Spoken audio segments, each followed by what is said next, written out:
Halo, balik lagi sobat pencinta film. Pernah nggak sih kalian ngerasa terjebak? Mungkin karena lupa password WiFi tetangga atau ketemu mantan yang masih nyebelin. Nah, bayangin kalau terjebaknya itu beneran di tengah laut, jauh dari sinyal HP dan pulsa sama nyamuk segede jempol. Di video kali ini kita bakal bahas film Papillon 2017. Ini bukan film dokumenter, ini kisah nyata tentang dua orang teman yang obsesinya bukan cari jodoh, tapi cari jalan keluar. Kisah ini bermula di Paris pada tahun 1931, memperkenalkan Henry alias Papillon, seorang gangster dan pencuri berlian. Ia terlihat menyerahkan hasil curiannya kepada bosnya di markas, tepat saat sang bos sedang memukuli seseorang. Usai menunaikan tugasnya, Papillon menemukan kekasihnya Nenen dan memberikan sebagian barang rampasan sebagai hadiah. Mereka pun menghabiskan malam bersama di sebuah hotel. Akan tetapi, kebahagiaan itu hanya bertahan semalam. Keesokan paginya, polisi tiba dan menangkap Papillon. Ia dituduh telah membunuh orang yang sebenarnya baru saja disiksa oleh bosnya sendiri. Akibat fitnah tersebut, Papillon akhirnya dijatuhi hukuman penjara seumur hidup. Usai insiden itu, Nenek menjenguk Papillon di penjara karena iba melihat kekasihnya menjadi korban fitnah. Saat bertemu, Papillon berjanji akan melarikan diri dan membalas dendam kepada bosnya begitu berhasil bebas.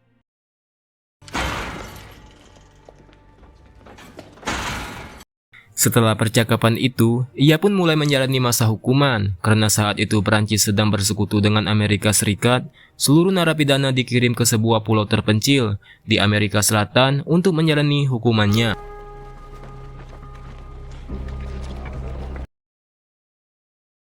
Mereka dicabut status kewarganegaraan Perancis dan segera diberangkatkan menggunakan kapal besar menuju pulau penjara tersebut. Kapal besar yang ditumpanginya memang didesain khusus untuk mengangkut narapidana berbahaya. Di atas kapal, Papillon mencari Julon, sesama napi yang juga berniat melarikan diri.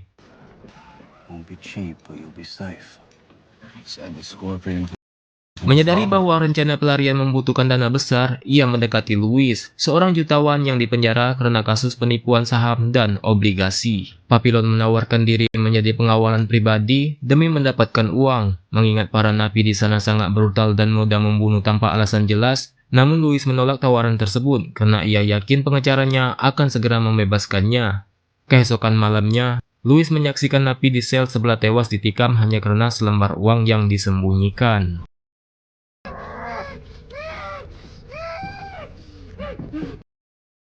Peristiwa itu membuatnya langsung berubah pikiran dan menerima tawaran Papillon sebagai pengawal pribadi di penjara, lengkap dengan janji imbalan berupa uang dalam jumlah besar.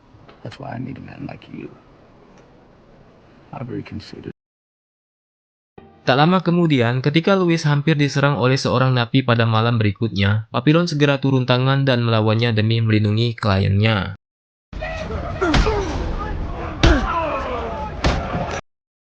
Insiden perkelahian itu menarik perhatian para sipir yang segera datang untuk melerai. Akibatnya, Papillon harus menerima hukuman tambahan karena memukuli sesama narapidana.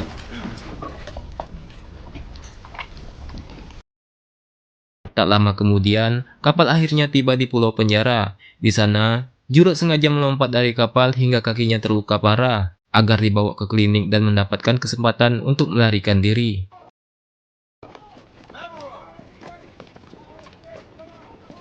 Seluruh narapidana pun digiringi menuju pulau terpencil yang terisolasi di tengah laut. Kepala sipir segera memberikan peringatan keras kepada seluruh narapidana. Ia menegaskan bahwa siapapun yang tertangkap basah mencoba melarikan diri akan langsung ditembak mati di tempat.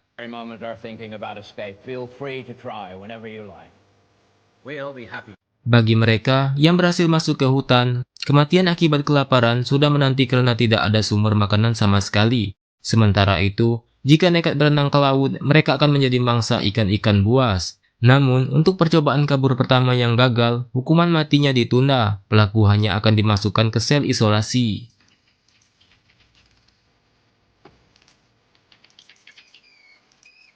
Jika masih bandel dan mencoba kabur lagi, hukumannya jauh lebih mengerikan. Dikurung sendirian di sel isolasi selama 5 tahun penuh, sebuah siksaan mental yang cukup membuat siapapun kehilangan akal sehatnya.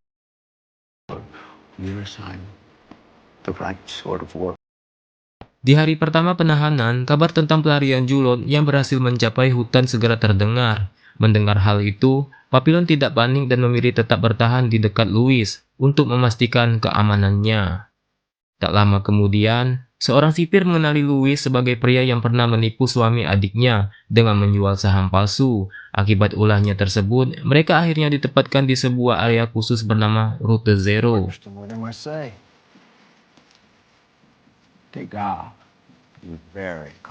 Mereka dipaksa menjalani kerja rodi di tambang tanpa menerima upah sedikit pun. Louis yang kelelahan sempat menjatuhkan uang simpanannya dari saku celana, namun berhasil ditemukan dan diamankan oleh Papillon.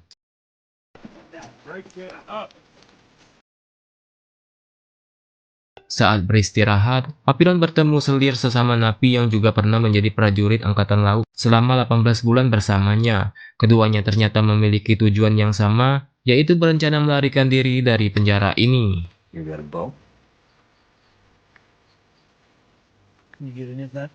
Mereka segera menyusun rencana pelarian dengan membeli perahu dari seorang pelaut yang bertugas mengantar wanita penghibur ke penjara. Berdasarkan informasi dari selir, mereka membutuhkan dana sekitar 5.000 US dollar dan memiliki waktu 3 hari sebelum pelaut tersebut kembali ke pulau.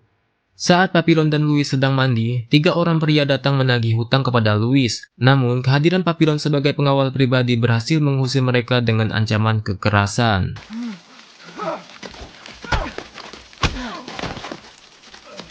Malam itu, Louis akhirnya bulat tekad untuk bergabung dalam rencana pelarian Papillon.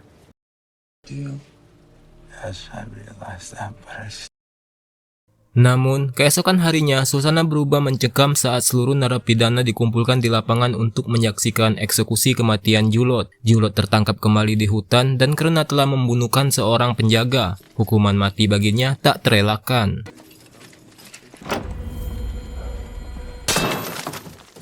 Usai eksekusi, Papillon dan Louis diperintahkan menguburkan jasad Julot di hutan. Pemandangan darah yang mengucur dari tubuh Julot membuat Louis trauma dan ngeri.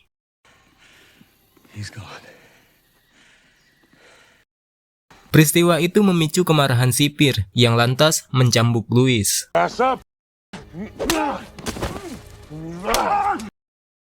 Melihat rekannya disakiti, Papillon langsung menyerang petugas dan dikejar oleh para sipir lainnya. Ia terus berlari hingga nekat melompat ke sungai untuk menyelamatkan diri.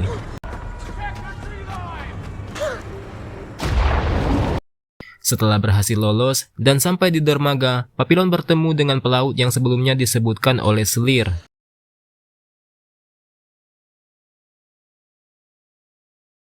Namun, nasib buruk menimpanya karena ia tidak membawa uang sepeser pun. Dana pelarian masih dipegang Louis. Keesokan paginya, Louis tertangkap kembali sehingga rencana pelarian gagal total.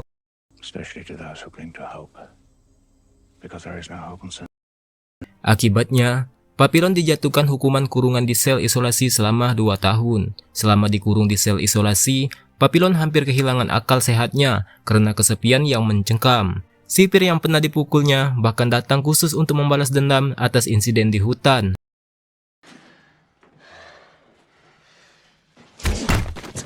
Namun, di tengah keputusan itu, Louis tetap setia mengirimkannya kelapa itu setiap hari. Bantuan ini menjadi sumber nutrisi penting bagi Papillon.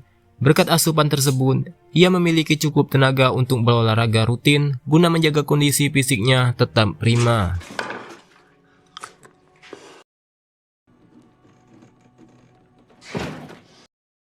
Setelah itu, aksi diam-diam Louis akhirnya terbongkar oleh kepala sipir. Meski demikian, Papillon menolak membuka mulut tentang siapa pemberi kelapa tersebut. Akibat kekakuannya, jatah makanannya dipotong drastis membuat kembali merasakan penderitaan kelaparan. Hari-hari di sel isolasi dengan makanan minim membuat Papillon semakin lemah dan lesu.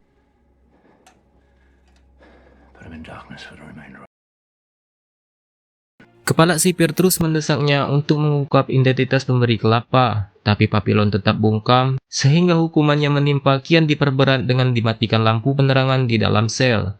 Sebuah taktik psikologis untuk menghancurkan mentalnya.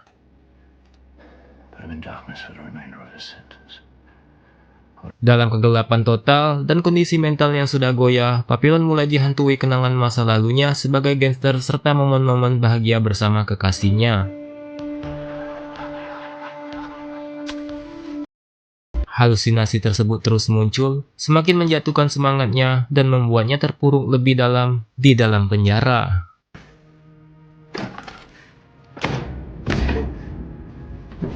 Setelah hampir 2 tahun mendekam di sel isolasi, kondisi Papillon menjadi sangat memprihatinkan dan tak berdaya. Para penjaga membawanya ke klinik untuk perawatan karena dianggap telah kehilangan akal sehatnya. Louis yang kini bekerja sebagai juru tulis di penjara, segera menjenguk Papillon di sana. Ia terkejut melihat keadaan Papillon yang nampak seperti orang gila.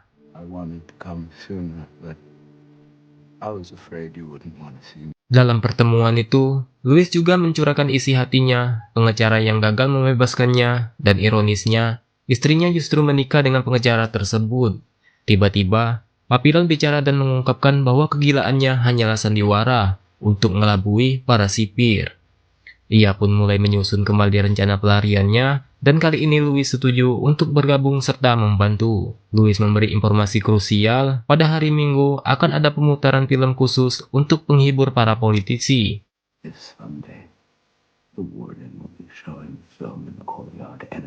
Acara ini akan membuat para sipir sibuk, menciptakan celah keamanan yang bisa mereka manfaatkan untuk melarikan diri.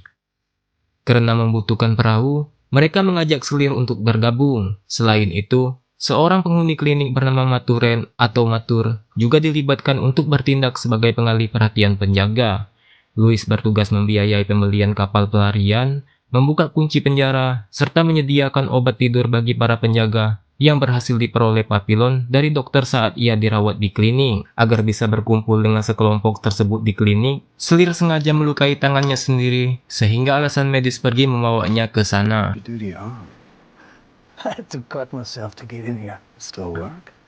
Malam itu, rencana pelarian pun dimulai. Saat para penjaga asik menonton film, Louis segera menuangkan obat tidur ke dalam minuman mereka. Sementara itu, Matur memancing seorang penjaga ke toilet, di mana ia lalu diserang dan dipukuli hingga pingsan oleh selir dan Papillon.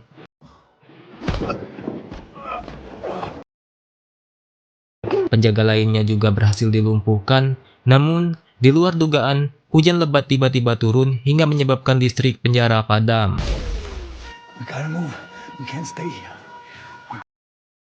Louis yang telah mencuri kunci gerbang utama segera memerintahkan sekelompok untuk lari menuju menara penjaga dan melompat dari sana untuk kabur.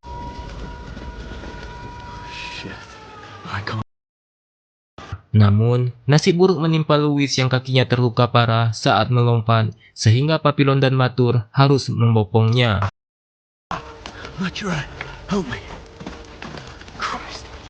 Setibanya di hutan, mereka bertemu dengan pelaut pemilik perahu. Louis segera menyerahkan uang pembayaran, dan keempatnya pun berhasil berlayar meninggalkan pulau tersebut.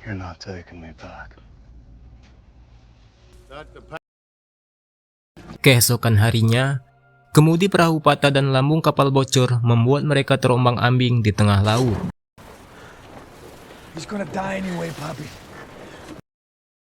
Selir yang merasa beban kapal itu terlalu berat berniat membunuh Louis. Niat jahat itu dicegah oleh Papillon dan Matur, memicu perkelahian sengit di antara mereka.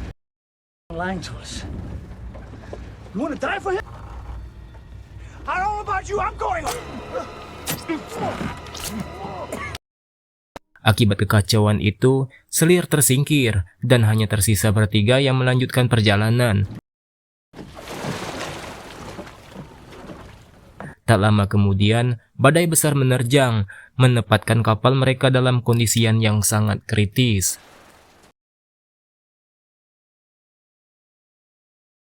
Papillon tersadar dari pingsannya dan mendapati dirinya berada di sebuah tempat yang dihuni oleh suku pedalaman. Di sana, ia bertemu dengan seorang biarawati yang ternyata sudah mengetahui asal-usul mereka. You should go and wash yourself. Then come and pray with us. Sang biarawati menawarkan perlindungan dan janji untuk menyembunyikan identitas mereka dengan satu syarat. Papillon harus bertobat. Sementara itu, Louis dan Matur merasa sangat nyaman tinggal di tempat tersebut, menganggap sebagai surga karena ketenangan dan keamanan yang mereka dapatkan. Namun, hasrat kebebasan Papillon tidak bisa dibendung. Ia memutuskan untuk pergi melanjutkan perjalanannya sendirian. Not for me anyway. Good luck, Machura. Di tengah jalan, kejutan menantinya ketika ia melihat mobil polisi sedang mengejar mereka, menandakan bahwa bahaya masih mengintai. Papillon segera kembali untuk menyelamatkan Louis dan Matur. Namun, nasib buruk yang menimpa Matur yang ditembak mati di tempat saat mencoba melarikan diri. Louis dan Papillon akhirnya ditangkap kembali, dipisahkan dan dijatuhi hukuman seumur hidup. Mereka pun mendekam di ruang isolasi selama 5 tahun. 'Cause I don't think you're gonna find it where you're going. Setelah melewati 5 tahun penyiksaan di sel isolasi yang membuat kondisi fisik Papillon sangat memprihatinkan, ia dipindahkan ke sebuah pulau penjara lain yang terpencil dan terbengkalai.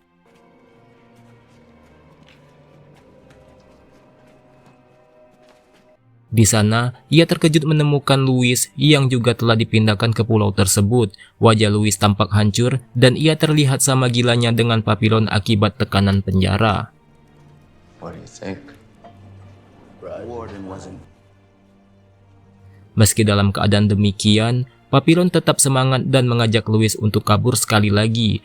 Berbekal pengalaman sebagai mantan anggota Angkatan Laut, Papillon yakin dapat membangun rakit untuk menyeberangi lautan dan bebas dari penjara ini. Persiapan pelari pun dimulai kembali. It's all about the waves. Setelah berhari-hari mengumpulkan bahan-bahan dan segala sesuatu siap, Papillon justru terkejut ketika Louis menyatakan ketidaksediaannya untuk ikut serta dalam rencana pelarian tersebut. Louis memilih untuk tetap tinggal dan menghabiskan sisa hidupnya di pulau tersebut, menolak ajakan Papillon untuk kabur. For the same reason you have to go. Dengan berat hati, mereka pun saling mengucapkan salam perpisahan untuk terakhir kalinya. Setelah itu, Papillon melangkah pergi, meninggalkan Louis sendirian di pulau penjara itu demi mengejar kebebasannya.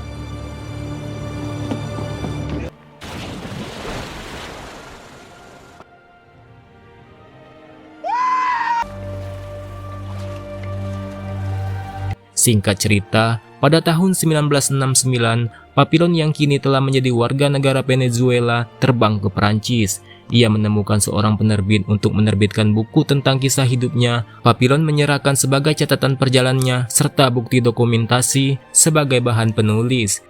Di akhir cerita, ditampilkan beberapa dokumentasi asli yang mengabadikan perjuangan Papillon dalam melarikan diri dari penjara, menandai selesai film tersebut.